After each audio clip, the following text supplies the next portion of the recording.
ನಮಸ್ತೆ. ನಾನಿವತ್ತು ಮೆಂತ್ಯ ಸೊಪ್ಪಿನ ಉದುರು ಪಲ್ಯ ಹೇಳ್ಕೊಡ್ತಾ ಇದ್ದೀನಿ. ಇದು ನಮ್ಮ ಅಜ್ಜಿ ನಮ್ಮ ಅಮ್ಮನ ಕಾಲ ತಿಂಡಿಗಳು.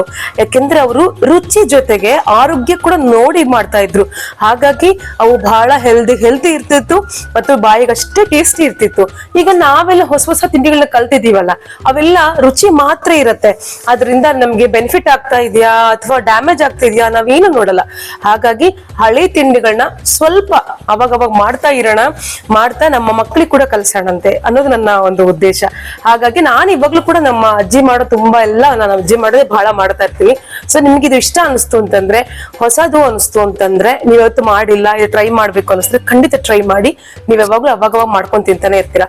ಸೊಪ್ಪು, ಮೆಂತ್ಯ ಸೊಪ್ಪು ತುಂಬಾ ಒಳ್ಳೇದಲ್ವಾ. ಮೆಂತ್ಯ ಸೊಪ್ಪು ಜೊತೆಗೆ ನಾವು ತೊಗರಿ ಬೇಳೆನ ಆಡ್ ಮಾಡಿದಾಗ ಪ್ರೋಟೀನ್ಸ್ ಕೂಡ ಜಾಸ್ತಿ ಆಗತ್ತೆ. ಓಕೆನಾ? ಸೊ ಈ ಪ್ರಾಸೆಸ್ ನೋಡ್ಕೊಂಡ್ ಬರೋಣ ಬನ್ನಿ. ಮೆಂತ್ಯ ಸೊಪ್ಪು ಉದುರು ಪಲ್ಯಕ್ಕೆ ಯಾವಾಗಲೂ 4-5 ಕಟ್ಟನ್ನು ಇರಬೇಕು ಮಿನಿಮಮ್, ಒಂದು ಇಬ್ಬರಿಗಿದ್ರು ಕೂಡ. ಯಾಕಂದರೆ ಸ್ವಲ್ಪ ಅದು ಬೆಂದು ಸ್ವಲ್ಪ ಆಗುತ್ತೆ. ಅದ ಕಾರಣ ಅದನ್ನು ತೊಳೆದು ಹೆಚ್ಚಿಟ್ಕೊಂಡ್ಬಿಟ್ಟು ತೊಳ್ಕೊಂಡಿಟ್ಕೊಂಡಿರ್ಬೇಕು, ಮಣ್ಣಿರುತ್ತೆ.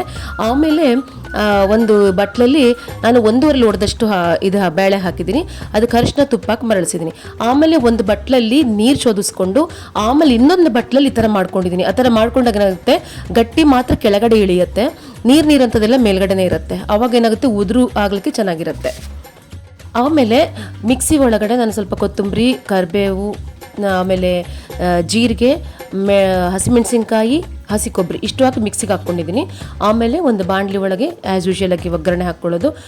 ಸಾಸಿವೆ, ಕಡಲೆಬೇಳೆ, ಉದ್ದಿನಬೇಳೆ, ಇಂಗು ಎಲ್ಲ ಹಾಕ್ಕೊಂಡ್ಬಿಟ್ಟು ನಾವು ಅದನ್ನು ಸ್ವಲ್ಪ ಇದಾದ್ಮೇಲೆ, ಸ್ವಲ್ಪ ಫ್ರೈ ಆದಮೇಲೆ ನಾವು ಅದು ಮಾಡ್ಕೊಂಡು ಮಿಕ್ಸಿಗೆ ಹಾಕಿದ್ದೀನಲ್ಲ ಅದನ್ನು ಹಾಕಿದ್ದೀನಿ. ಕೊಬ್ಬರಿ, ಹಸಿಮೆಣಸಿನ್ಕಾಯಿ ಮಿಕ್ಸಿ ಹಾಕಿರೋದು ಹಾಕ್ಕೊಂಡು ಸ್ವಲ್ಪ ಅದನ್ನು ಹುರ್ಕೊಂಡ್ಮೇಲೆ ಆಮೇಲೆ ನಾವು ಮೆಂತ್ಯ ಸೊಪ್ಪನ್ನ ಚೆನ್ನಾಗಿ ತೊಳ್ಕೊಂಡಿರ್ತೀವಿ. ಯಾಕಂದರೆ ಮಣ್ಣಿರುತ್ತೆ, ಚೆನ್ನಾಗಿ ತೊಳ್ಕೊಳ್ಬೇಕು, ಅದನ್ನು ಮಾತ್ರ ಮರಿಬೇಡಿ. ಅದನ್ನು ತೊಳೆದಿದ್ದನ್ನು ಹಾಕಬೇಕು. ಹಾಕಿಬಿಟ್ಟು ಅದನ್ನು ಕಲಸಿ ಇದನ್ನು ನಾವು ಸ್ವಲ್ಪ ಬೇಯಿಸ್ಲಿಕ್ಕೆ ಇಡಬೇಕು. ಅದು ಮತ್ತು ನೀರು ಹಾಕಬಾರ್ದು, ಯಾಕಂದರೆ ಇದು ಉದುರು ಪಲ್ಯ ಆದ ಕಾರಣ ನೀರಾದರೆ ಚೆನ್ನಾಗಿರೋದಿಲ್ಲ.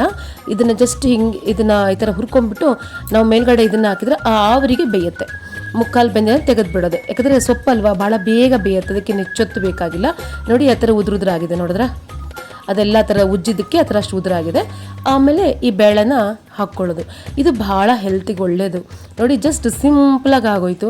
ಇವೆರಡು ಕಲಿಸ್ಬಿಟ್ಟು ಸ್ವಲ್ಪ ಉಪ್ಪು ಹಾಕ್ಬಿಡೋದು. ನಾನು ಉಪ್ಪು ಹಾಕಿದ್ಮೇಲೆ ಸ್ವಲ್ಪ ಸಕ್ಕರೆ ಹಾಕಿದ್ದೀನಿ. ಸಕ್ಕರೆಗಿಂತ ಬೆಲ್ಲ ತುಂಬ ಚೆನ್ನಾಗಿರುತ್ತೆ. ನಂಗೆ ಬೆಲ್ಲ ಬೇಗ ಹಾಕ್ಲಿಕ್ಕೆ ಆಗಲಿಲ್ಲ ಅಂತ, ಟೈಮ್ ಆಗಿಬಿಟ್ಟಿತ್ತು ಅಂತ ಸಕ್ಕರೆ ಹಾಕಿದ್ದೀನಿ. ಇದು ಸ್ವಲ್ಪ ಸಿಹಿ ಇದ್ರೇ ಚೆನ್ನಾಗಿರುತ್ತೆ. ನೀರಿಲ್ಲದೆ ಮಾಡೋಕ್ಕೊಂದು ಟ್ರೈ ಮಾಡಿ ಅಷ್ಟೇ.